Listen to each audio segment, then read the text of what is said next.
Salut à tous, 311e numéro de votre émission Afrobasket Magazine dont je vous propose de regarder le sommaire. Nous allons d'abord vous faire le bilan de l'Afrobasket féminin qui vient de prendre fin à Abidjan en Côte d'Ivoire. Ensuite, nous vous proposerons le portrait de la MVP de la 29e édition de l'Afrobasket féminin à Abidjan. Enfin, nous enchaînerons sur l'Afrobasket masculin en Angola en étudiant le dernier groupe, le groupe D de la compétition. Ça y est, les lampions se sont éteints sur la 29e édition de l'Afrobasket féminin à Abidjan, avec encore une fois le sac des 10 Tigresses du Nigeria. Malik Dao nous fait revivre les meilleurs moments. L'Afrobasket Dames 2025 s'est achevé le dimanche 3 août et il ne fallait pas être devin pour savoir qui allait l'emporter.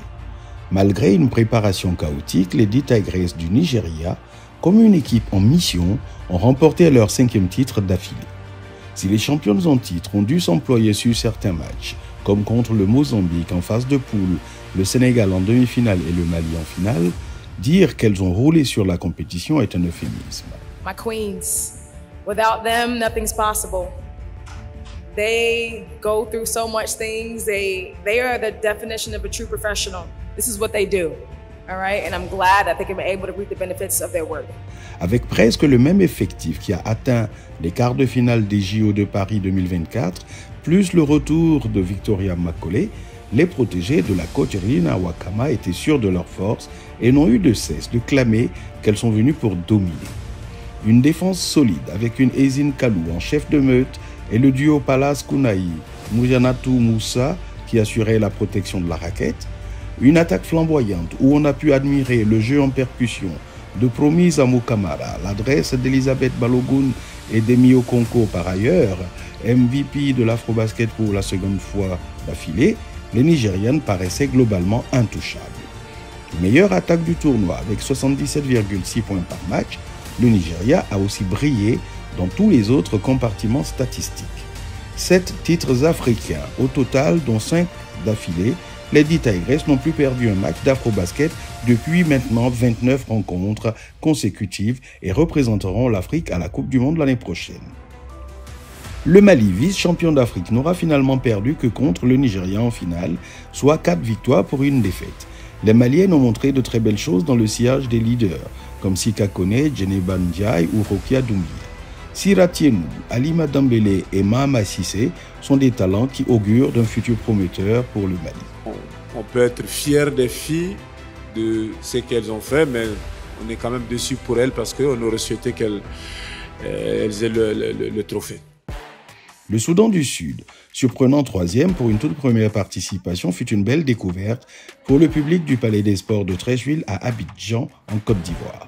Autour de leur capitaine Adoud Boulgak et bien coaché par l'Espagnol Alberto Antuña, les Sud-Soudanaises ont séduit et ont même eu le mérite d'avoir en Delicia Washington, la meilleure scoreuse et membre du 5 majeur de la compétition, ainsi qu'Anna Maria Gakdeng, sacrée meilleure rebondeuse, avec 11,7 prises par match. Cette équipe est un vrai pari sur l'avenir. Emotions are high, you know, but I'm extremely proud of my teammates and the way everyone showed up today. It's not easy to focus on a game after getting smacked yesterday, but they showed up and they competed, and that's all you can ask for. Came out with the win, and we just ended Afrobasket on a great note. Le Sénégal est arrivé avec beaucoup d'ambition, mais n'a pu faire mieux que se classer 4e, ce qui est une énorme déception. Même si la meneuse Sierra Dillard a été élue dans le meilleur 5 de la compétition, c'est une bien maigre consolation. Le Cameroun a montré un basket très organisé sur le plan tactique. La présence de Monique Makani dans cette équipe très disciplinée lui aurait sans doute permis d'occuper mieux que sa 5e place. Malheureusement retenue par sa franchise en WNBA, elle n'a pu être en Côte d'Ivoire avec les Lions indomptables. Le Mozambique, la Côte d'Ivoire et l'Ouganda ont alterné le bon et le moins bon. L'Égypte a rajeuni son équipe et travaille sur le moyen terme, tout comme la Guinée. L'Angola devra penser à entourer Italie Lucas, si elle continue sa carrière internationale, de la meilleure des façons. Quant au Rwanda, il aura tout simplement été décevant. Les belles promesses entrevues il y a 2 ans apparaissent comme reléguées au calendrier grec. L'Afrobasket Dames 2025 fut, en somme, une très belle vitrine de la vitalité du basket féminin en Afrique, tant le niveau fut assez homogène dans l'ensemble. À l'issue de cette compétition, la joueuse nigériane Ami Okonkwo a été élue MVP après avoir aidé le Nigeria à remporter un 5e titre consécutif, Mika Slam Dunk. Elle est désormais une légende du basket africain. Ami Okonkwo, star de la sélection nigériane, a une nouvelle fois brillé lors de l'Afrobasket 2025.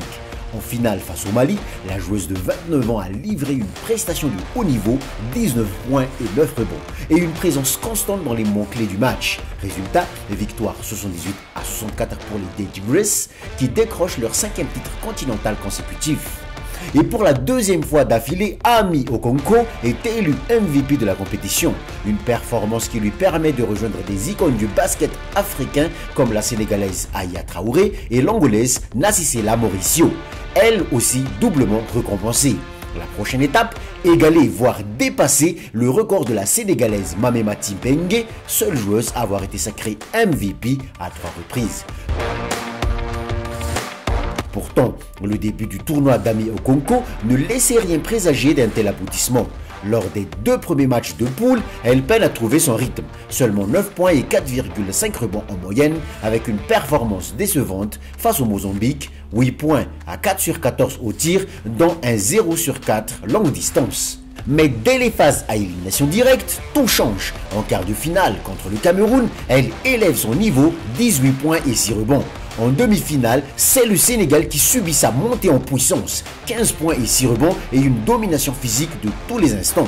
Une nouvelle démonstration pour cette joueuse formée aux États-Unis, passée par la prestigieuse Etowanda High School en Californie, puis l'université de Southern California avec les USC Trojans en NCAA et ensuite les Texas Christian University. Draftée en 2020, elle poursuit sa carrière professionnelle en Espagne puis au Mexique avant de véritablement se révéler en France à Saint-Amand-les-Eaux, Landerneau et désormais Bourges. En Euroleague, elle affiche des statistiques solides la saison dernière, plus de 15 points et 5 rebonds.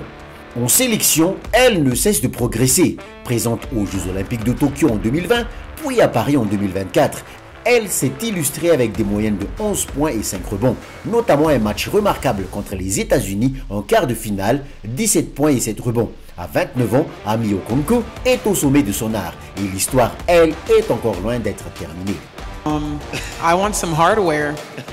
I think we've done a lot of great things with Nigeria. I'm so thankful to be able to call myself a 3-time Afrobasket champion, a 2-time MVP. I'm looking forward to hopefully another Olympics, as many as my body can carry me to. I still have hopes for a WNBA opportunity. I want to play at the highest level whenever possible. I played EuroLeague. This next year I'll be playing Euro Cup in Turkey. I'm just following where the game is taking me and wanting to play at the highest level possible and playing the best that I can.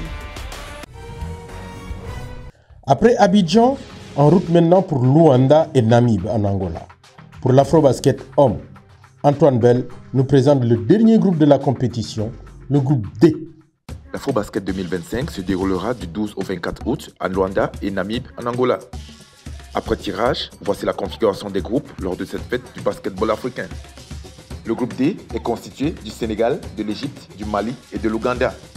Les Lions de la Teranga ont su voler le groupe C des éliminatoires en terminant avec un bilan de 6 victoires en 6 matchs joués. Et cette invincibilité pourrait faire naître des espoirs sur les supporters des nations de l'Afrique de l'Ouest. Riche en talent, le Sénégal s'appuiera sur des joueurs clés comme Branco Badio, Ousmane Diaye et le vétéran Youssouf Ndoye pour reconquérir le titre remporté la dernière fois en 1997 à domicile.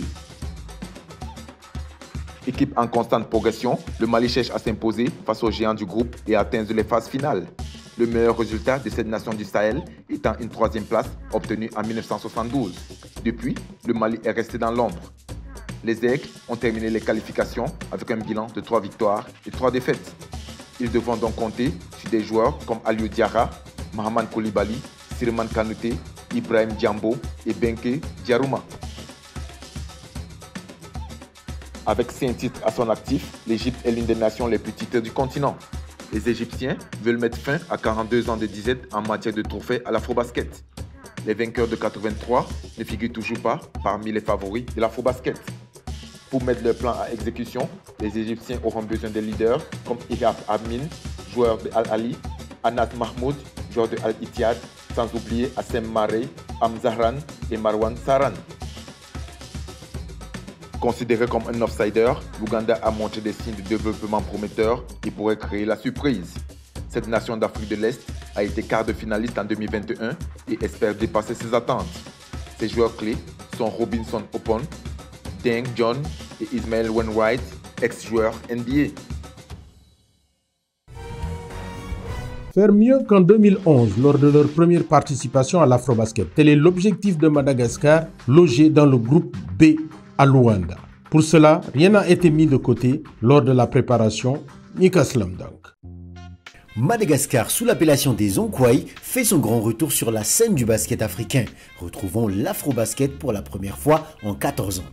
La dernière participation remonte à 2011, lorsque le pays avait accueilli la compétition. Sensation incroyable, parce que on la voulait vraiment et je pense que tout le monde y a mis beaucoup de cœur. Donc voilà, on a essayé de pousser et je pense que le public sur la deuxième partie de qualification à la maison nous a beaucoup aidé aussi à nous qualifier. Un parcours impressionnant, mais le chemin s'annonce particulièrement difficile pour les Onkwai. Placée dans le groupe B, elle devra affronter la Tunisie, championne en titre, ainsi que le Cameroun, emmené par Yves Missi, et le Nigeria, qui n'est plus à présenter. Pourtant, la Fédération malagache de basketball affiche de grandes ambitions, malgré la difficulté. Le premier grand changement a été l'arrivée du nouvel entraîneur Juan Douaglin, en remplacement de Nounoura Vounboul. Ce technicien franco-ivoirien, avec son expérience, espère guider l'équipe vers de belles performances. J'espère que le nouveau coach va pouvoir nous aider à trouver un collectif plus impactant et pouvoir aider les individualités à se montrer aussi. Les Onkwai, eux, arrivent sans pression, à l'image de leur préparation en France et en Espagne en ce moment. Ils n'ont rien à perdre et pourraient bien surprendre leurs adversaires. Cette 31e édition de l'Afrobasket qui se déroule en Angola sera une belle occasion de voir les talents malgaches s'illustrer face aux géants du basket africain. C'est vrai qu'on arrive en tant qu'outsider, mais je pense que l'objectif est toujours le même. Essayer d'endosser ce rôle de challenger et d'essayer de gagner le plus de matchs possible. Voilà, Afrobasket Magazine numéro 311, c'est fini. Restez fidèles à la suite de nos programmes. Au revoir.